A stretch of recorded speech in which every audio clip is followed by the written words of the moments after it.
बिस्मिल्लाहिर्रहमानिर्रहीम। अल्लाह रब्बुल इज़्ज़त ने रोज़े से रुख़्सत यानी रोज़ा छोड़ने की इजाज़त किन किन लोगों को दी है। हैज़ और निफास वाली औरतों के लिए रोज़ा रखना बिल्कुल जायज़ नहीं है। वो रोज़ा नहीं रखेंगी बल्कि इसकी क़ज़ा करेंगी। और जहाँ तक नमाज की बात है तो नमाज अल्लाह ताला की तरफ से हैज़ और निफास वाली औरतों के लिए माफ़ है, सिर्फ रोज़ों की क़ज़ा उनके लिए है। जिन लोगों को रोज़ा छोड़ने की इजाज़त दी है वो दो किस्म के लोग हैं, एक है मुसाफिर शख्स और दूसरा है बीमार शख्स। मुसाफिर शख्स को रोज़ा छोड़ने की इजाज़त दी है, लेकिन इसकी शर्त यह है कि जब से वो मुसाफिर बना है उसके बाद से उसके लिए रोज़ा छोड़ने की इजाज़त है। लेकिन अगर सिर्फ उसने सफ़र करने की नीयत ही की है या फिर अपने शहर अपने गांव के हुदूद से नहीं निकला है तो ऐसे शख्स के लिए रोज़ा छोड़ने की इजाज़त नहीं है। मिसाल के तौर पर अगर कोई शहर रावलपिंडी से कराची की तरफ सफ़र करने का इरादा रखता है, अगर वो अभी रावलपिंडी के स्टेशन पर ही मौजूद है और उसको रास्ते में ही सहरी का वक्त हो जाता है तो वो सहरी करके रोज़ा रखेगा।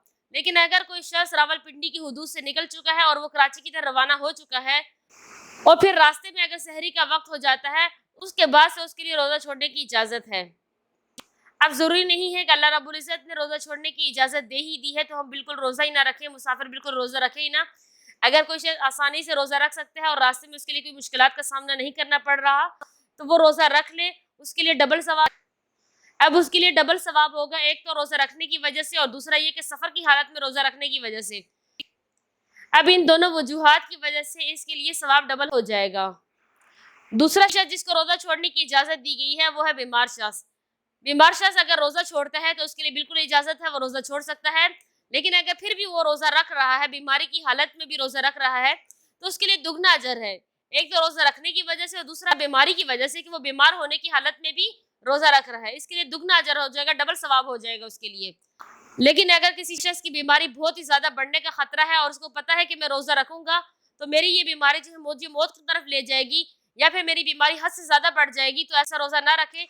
क्योंकि अल्लाह रब्बुल इज़्ज़त को ये चीज़ पसंद नहीं है कि कोई शख्स अपने आप को बिला वजह तकलीफ में डाल ले, बावजूद इसके कि अल्लाह रब्बुल इज़्ज़त ने उसको रुख्सत दी है कि आप रुख्सत पर अमल कर सकते हैं।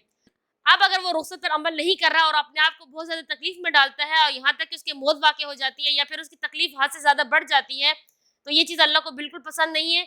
लिहाजा अगर मुसाफिर या बीमार शख्स किसी वजह से रोज़ा छोड़ते हैं, बीमारी की वजह से रोज़ा छोड़ता है या सफ़र की घटन की वजह से रोज़ा छोड़ता है, तो वो बाद में इन रोज़ों की क़ज़ा करेगा। लिहाजा मुसाफिर और बीमार शख्स अगर रोज़े रमज़ान में नहीं रख पा रहे हैं और वो रोज़ा छोड़ देते हैं तो वो बाद में इन रोज़ों की क़ज़ा करेंगे।